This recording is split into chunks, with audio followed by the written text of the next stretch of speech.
ZEE5 ಇರುವಾಗ ನೀವು ನಿಮ್ಮ ನೆಚ್ಚಿನ ಶೋಗಳನ್ನ ಎಂದಿಗೂ ಮಿಸ್ ಮಾಡಿಕೊಳ್ಳುವುದಿಲ್ಲ. ಅದು ಸಂಪೂರ್ಣ ಉಚಿತವಾಗಿ. ಈ ಪಾರ್ವತಿ ನೋಡ್ತಾ ಇದ್ರೆ ಆ ಶಿವ ತಾಯಿನೇ ನೆನಪಾಗ್ತಾಳೆ. ಅದಕ್ಕೆ ಅವಳಿಗೆ ಮುಟ್ಟು ನೋಡ್ಕೊಳ್ಳೋ ಹಾಗೆ ಏಟು ಕೊಟ್ಟಿರೋದು. ಇಡೀ ಊರ್ ಜನಕ್ಕೆ ಅನ್ನ ಹಾಕ್ತಿದ್ದ ಕೈನ ಇವತ್ತು ಸಾಲಲ್ಲಿ ನಿಂತು ಅನ್ನಕ್ಕೆ ಕೈ ಒಡ್ಡೋ ಹಾಗೆ ಮಾಡಿದ್ದೀನಿ. ಅವಳು ಒಂದು ಮಾತಾಡಿದ್ರೆ 10 ಜನ ನಿಂತ್ಕೊಂಡು ಕೇಳ್ತಿದ್ರು ಆಗ. ಆದರೆ ಈಗ ಅವಳು ಎದುರು 10 ಜನ ನಿಂತು ಮಾತಾಡ್ತಿದ್ರು, ಎದುರುತ್ತರ ಕೊಡೋದಕ್ಕಾಗ್ತಿಲ್ಲ.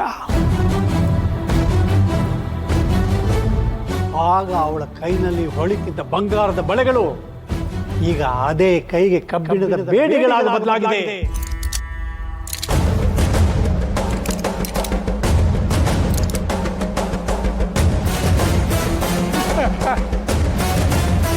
ಊರಿನವ್ರ ಮುಂದೆ ರಾಣಿ ಹಾಗೆ ಮೆರೆದವಳು ಈಗ 4 ಗೋಡೆಗಳ ಮಧ್ಯೆ ಕೊಳೆಯೋ ಹಾಗೆ ಮಾಡಿದ್ದೀನಿ.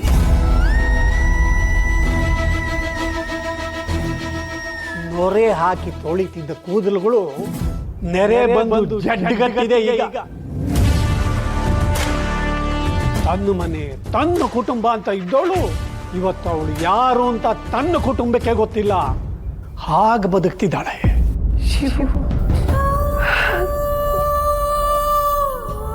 ನನ್ ಕಂದ, ನನ್ ಮಗ.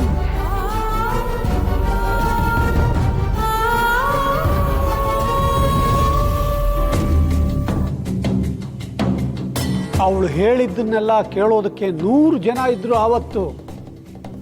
ಆದರೆ ಇವತ್ತು ಅವಳನ್ನ ಯಾರು ಕೇಳದೇ ಇರುವಂತ ಸ್ಥಿತಿಗೆ ತಂದಿದ್ದೀನಿ. ಜೀವನ ಸಾಕು ಅನ್ನೋ ಸ್ಥಿತಿಗೆ ತಂದಿದ್ದೀನಿ. ಪಾರ್ವತಿಗೂ ಹಾಗೆ ಮುಂದೆ ನನಗೆ ಅಡ್ಡ ಬರ್ತಿದ್ರೆ ಇವಳಿಗೂ ಅದೇ ಗತಿ, ಆ ಶಿವನಿಗೂ ಅದೇ ಗತಿ ಕಾಣಿಸ್ತೀನಿ.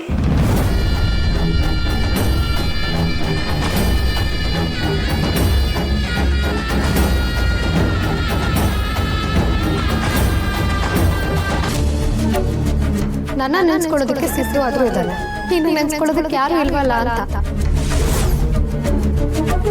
ನನಗೆ ಪಾರು ಇಷ್ಟ ಇದ್ರೂ ಅವಳಿಗೆ ನನ್ನ ಮ್ಯಾಕೆ ಮನ್ಸಿರ್ಲಿಲ್ಲ. ಆದ್ರೂ ನಮ್ಮಿಬ್ರು ಮದುವೆ ಆಗ್ಬಿಡ್ತು. ಅವಳು ನಮ್ಮ ಮನೆಗೆ ಬಂದ ಮ್ಯಾಕೆ ಅವಳು ನನ್ನ ತಂಗಿಯರಿಗೆ ತಾಯಿ ಆಗ್ಬಿಟ್ಲು.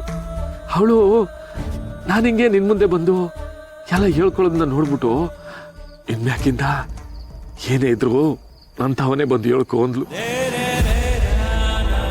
ಈಗ ನನ್ನದಲ್ಲಿರೋ ಈ ಸತ್ಯನ ನಾನು ಹೇಳ್ತಾವ ಹೆಂಗೋಗಿ ಹೇಳಿ. ಪಾರು, ನೀ ಮೋಸ ಹೋಗ್ಬಿಟ್ಟಿದ್ಯಾ. ಸಿದ್ಧಾರ್ಥ್ ನನ್ನ ಪ್ರೀತಿಗೆ ದ್ರೋಹ ಮಾಡ್ಬಿಟ್ಟವ್ರೆ ಅಂತ ನಾನು ಹೆಂಗೆ ಹೇಳಿ.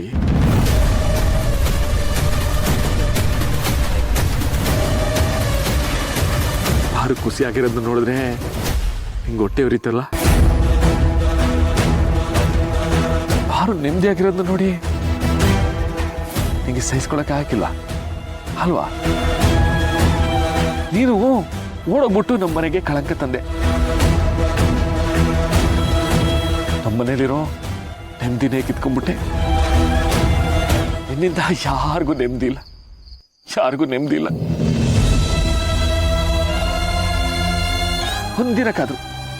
ಒಂದಿನಕ್ಕೆ ನಿನ್ನ ಕೆಟ್ಟ ನೆರಳಿದೆಯಲ್ಲ ಅದನ್ನ ಮನೆ ಮೇಲೆ ಬೀಳ್ದಂಗೆ ತಡೆದಿದ್ಯಾ? ಇಲ್ಲ, ಅದಕ್ಕಿಲ್ಲ. ಯಾಕೆ ಹೇಳು?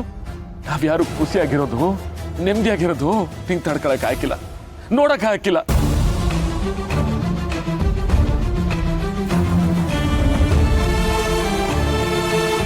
ಇವ್ರಮ್ಮ ಓಡೋಗಿರೋ ವಿಷಯ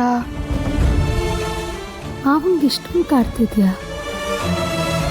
ಅದಕ್ಕೇನಾ ಮಾವ ಬಂದು ಈ ಮರದ ಹತ್ರ ಮಾತಾಡ್ಕೊಳ್ಳೋದು?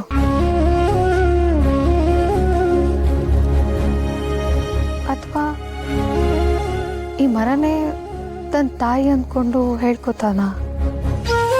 ನಮ್ಮಪ್ಪ ಮಾತ್ರ ಇವ್ರಮ್ಮನ ಅಷ್ಟೊಂದು ದ್ವೇಷ ಮಾಡ್ತಾರೆ ಅಂದ್ಕೊಂಡಿದ್ದೆ. ಆದರೆ ಮಾವನು ಅವ್ರ ಅಮ್ಮನ ಇಷ್ಟೊಂದು ಹೇಟ್ ಮಾಡ್ತಾನಲ್ಲ, ಈ ವಿಷಯ ಇವ್ರನ್ನೆಲ್ಲರನ್ನೂ ಇಷ್ಟೊಂದು ಡಿಸ್ಟರ್ಬ್ ಮಾಡಿದ್ಯಾ? ಪ್ರತಿ ಸಲ ಮಾವ ನನ್ನ ಅಮ್ಮನಿಂದನೇ ಕಳಂಕ ಬಂದಿರೋದು ಅಂತ ಹೇಳೋದನ್ನ ಕೇಳೋದಕ್ಕೆ ತುಂಬ ಕಷ್ಟ ಆಗತ್ತೆ. ಮೊದಲು ಈ ಮನೆ ಮೇಲೆ, ಮಾವನ ಮೇಲೆ, ನನ್ನ ನಾದ್ನೀರ್ ಮೇಲಿರೋ ಕಳಂಕನ ತೆಗಿಬೇಕು. ಇದೇ ನನ್ನ ಮುಂದಿನ ಜವಾಬ್ದಾರಿ.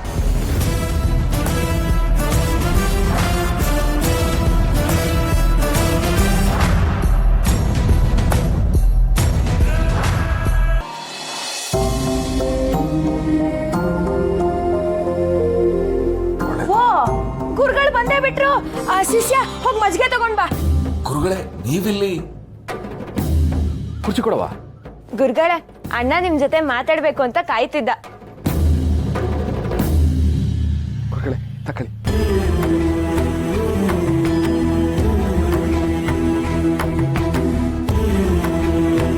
ನನ್ನನ್ನು ಯಾಕಪ್ಪ ನೆನ್ಸ್ಕೊಳ್ತಿದ್ದೆ? ಅಂತ ವಿಷಯ ಏನಪ್ಪ ಇದೆ? ಗುರುಗಳೇ, ಅದು ನನ್ನ ಮೊದಲನೇ ತಂಗಿ ರತ್ನಂಗೆ ಒಂದು ಸಂಬಂಧ ಬಂದೈತೆ. ಗಂಡಿನ ಕಡೆಯವರು ಜಾತಕನೂ ಕಳಿಸೋರೆ. ನೀವು ಒಸಿ ನೋಡ್ಬಿಟ್ಟು ಆ ಸಂದ ಕೈತಾ ಅಂತ ಹೇಳ್ಬಿಟ್ರೆ ನಿಮ್ಮ ಹೆಸರಲ್ಲಿ ಮದುವೆ ಮಾಡಿಸ್ಬಿಡೋದ್ಯಾ. ತಗೊಳ್ಳಿ ಜಾತಕವ. ಅದಕ್ಕೆ ಇಂಟ್ರೆಸ್ಟಿಂಗ್ ಆಗಿದೆಯಾ? ಒಂಥರ ಈ ಜಾತಕ ನೋಡಿ ಭವಿಷ್ಯ ಹೇಳೋ ವಿಷಯನೇ ತುಂಬ ಇಂಟ್ರೆಸ್ಟಿಂಗು. ಗುರುಗಳೇ, ಏನಾದರೂ ಗೊತ್ತಾಯ್ತಾ? ಜಾತಕ ಎಲ್ಲ ಚೆನ್ನಾಗಿ ಹೊಂದುತ್ತೆ, ಆದರೆ ಕಂಕಣ ಬಲ ಕೂಡ ಬರ್ತಾ ಇಲ್ಲವಲ್ಲ, ಅದೊಂದೇ ತಡೆ ಇರೋದು. ಅಯ್ಯೋ ಶಿವನೇ, ಕೆಂಡೆ ಬಂದಾಗ ಕಣ್ಣು ಮುಚ್ಕೊಂಡಾಗೈತಲ್ಲಪ್ಪ. ಬೇಜಾರಾಗಬೇಡ, ಬಿದ್ದವ್ರ ಜಾತಕನಾದರೂ ಕೊಡು, ಅದನ್ನಾದರೂ ನೋಡ್ಕೊಂಡು ಹೋಗ್ತೀನಿ.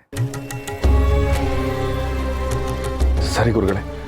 ರಾಣಿ, ಜಾತಕ ತಕ್ಕ ಬರವಾ?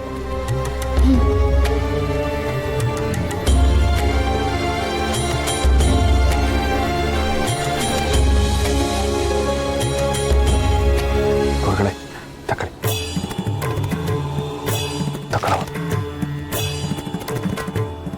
ಇದ್ಯಾರ ಜಾತಕ? ಗುರುಗಳೇ, ಅದು ನಮ್ಮ ರಶ್ಮಿದು. ಆ ದೇವರು ಒಂದರಲ್ಲಿ ಕೊಟ್ಟರೆ ಇನ್ನೊಂದರಲ್ಲಿ ಬಿಡ್ತಾರಪ್ಪ. ನಿನ್ನೆಲ್ಲ ತಂಗಿರಿಗೂ ಸದ್ಯಕ್ಕೆ ಕಂಕಣ ಬಲ ಇಲ್ಲ.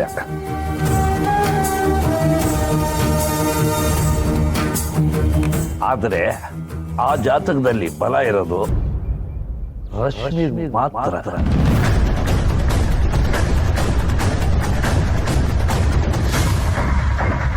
4 ಜನ ತಂಗಿಯರಲ್ಲಿ ಮೊದಲನೇ ಮದುವೆ ಆಗೋದು ರಶ್ಮಿಗೆ.